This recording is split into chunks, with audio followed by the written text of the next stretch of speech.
Hello everyone, welcome to our channel. In this video, we are going to learn how to use Copilot in Visual Studio Code by walking through an example. Open Visual Studio Code. If you are using a version of Visual Studio Code released after January 2025, you should see the Copilot option here. If you don't see it, you can download the Copilot extension from the Extensions tab.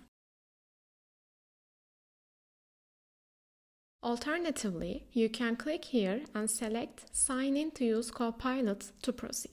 Remember that you need a GitHub account to use the Copilot. Click Sign in. This will take you to GitHub's website where you can sign in with your account. If you don't use two-factor authentication, you might not see some of these steps.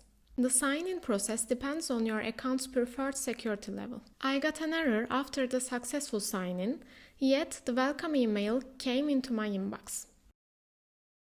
Although the sign-in was successful, VScode couldn't authenticate me at first. Since I received the welcome email, I knew the sign-in had worked, so I cancelled the authentication and clicked retry. It directs you to GitHub again. If you've already signed in like I have, click continue.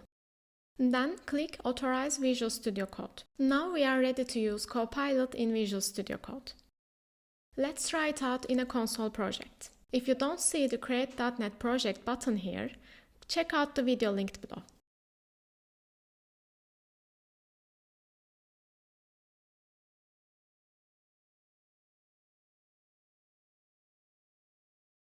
Open Program.cs, then open Copilot from the top right corner.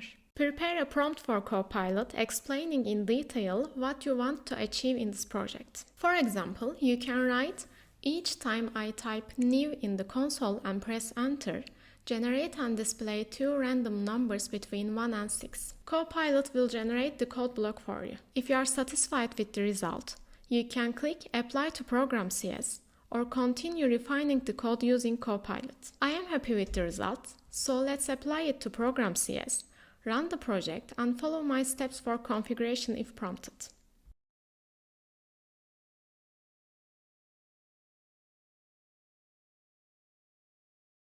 As you can see, the code block generated by Copilot is working as intended.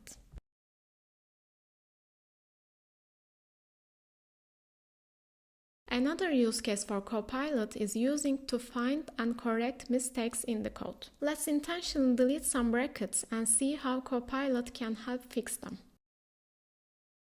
Select the code block you want to fix.